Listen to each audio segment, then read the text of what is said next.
नीरू का बेटा फौज में बड़ी पोस्ट पर था। वो हमेशा तैनाती में बाहर रहता।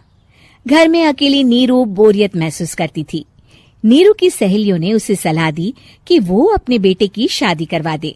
बहू के आ जाने से सब ठीक हो जाएगा। बेटा अपार, तू तो फौज में रहता है, मुझे घर में अकेलापन काटने को दौड़ता है। तू एक काम कर बेटा, शादी कर ले, फिर बहू के साथ मैं घर में आराम से रहूंगी।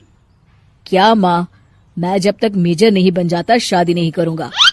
तुम कहीं घूमने जाया करो, लेकिन शादी की बात मत करो।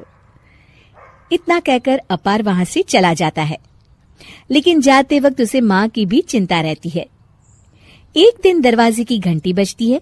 नीरू दरवाजा खोलती है तो सामने एक सुंदर सी लड़की साड़ी पहनकर सर पर पल्लू रखकर खड़ी होती है। कौन हो तुम बेटा, और तुम्हें किसने भेजा है? मेरा नाम कंचन है और मैं आपके बेटे अपार की बीवी और आपकी बहू हूँ। तभी घर का फोन बजता है। नीरू फोन उठाती है तो अपार का फोन होता है।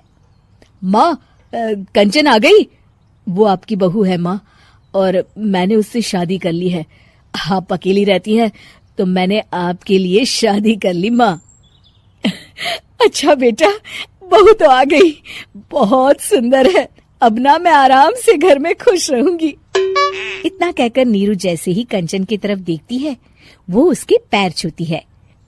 नीरू कंचन को आशीर्वाद देकर गले लगा लेती है। अगली सुबह नीरू सोकर उठती है तो अरे, सारा घर कितना चमक रहा है। इतनी सुबह घर का सारा काम किसने किया? तभी कंचन हाथ में स्वादिष्ट नाश्ता और चाय लेकर आती है और टिपॉय पर रखकर कंचन के पैर छूती है। बहू को देखकर नीरू काफी खुश हो जाती है। वो कंचन से कहती है, कंचन बेटा, आज मेरे घर में किटी पार्टी है, तुम मेरी सहेलियों के लिए कुछ अच्छा बना लेना। माँ, मुझे अच्छा बनाना नहीं आता, आप बता दीजिए, मैं बना दूंगी। अरे मैं भी तो नहीं जानती। ऐसा कर, शाम को इटालियन खाना, सी फूड और हाँ, चाइनीज खाना बना लेना, ठीक है? कंचन नीरू की बात सुनकर खुश हो जाती है। हाँ माँ, मैं तो ये सब बना सकती हूँ, आप चिंता ना करें। शाम को नीरू की सहेलियां आती हैं, जहाँ कंचन अकेले बनाए स्वादिष्ट खाना बनाकर खिलाती है। वो सारी सफाई कर सबको खुश कर देती है। कंचन अंदर किचन में जाती है कि तभी नीरू की सहेली बोल पड़ती है। अरे नीरू, तेरी बहू तो बड़ी परफेक्ट है, तेरी हर बात मानती है और सारा काम भी अकेले करती है, तुझे शिकायत का मौका भी नहीं देती। लेकिन क्या फायदा, बेचारी नीरू का जीवन तो बहू के आने के बाद भी बोरिंग का बोरिंग ही रहा। क्यों, ऐसा क्यों बोल रही है? अब तो मेरे साथ मेरी बहू भी रहती है। हाँ, रहती तो है, लेकिन मैं ऐसी लड़कियों को बहुत अच्छे से जानती हूँ। ये सारे काम इसलिए करती है कि तुझे लड़ाई करने का कोई मौका ना मिले और तू फ्रस्ट्रेट हो जाए, समझी? नीरू भोली सूरत बनाकर कहती है, नहीं, मैं नहीं समझी। अरे, घर में सास बहू की लड़ाई ना हो तो घर भी भला घर लगता है क्या? मेरे घर में ही ले ले, सुबह से बहू के साथ लड़ाई में इतनी चहल पहल रहती है कि मन हमारा भी लगा रहता है और पड़ोसियों का भी। नीरू मन में सोचती है, बात तो सही है, अगर ये मेरी शिकायत के बिना ही हर काम कर देगी तो मैं क्या करूंगी? रात को नीरू सोने के लिए कमरे में जाती है, जहाँ कंचन उसके पैर दबाने लगती है। नीरू को अच्छा तो लगता है, लेकिन वो किसी भी तरह से उससे लड़ाई करना चाहती है। बहू, दर्द पैर में नहीं सर पर है और तू मेरे पैर दबा रही है। मैं सर दबा देती हूँ माँ जी।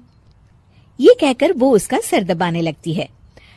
तू एक काम कर, मेरे लिए बादाम वाला दूध ले आ, जा। कंचन जाकर सास के लिए दूध ले आती है। अब नीरू उसे जो कहती कंचन झट से कर देती।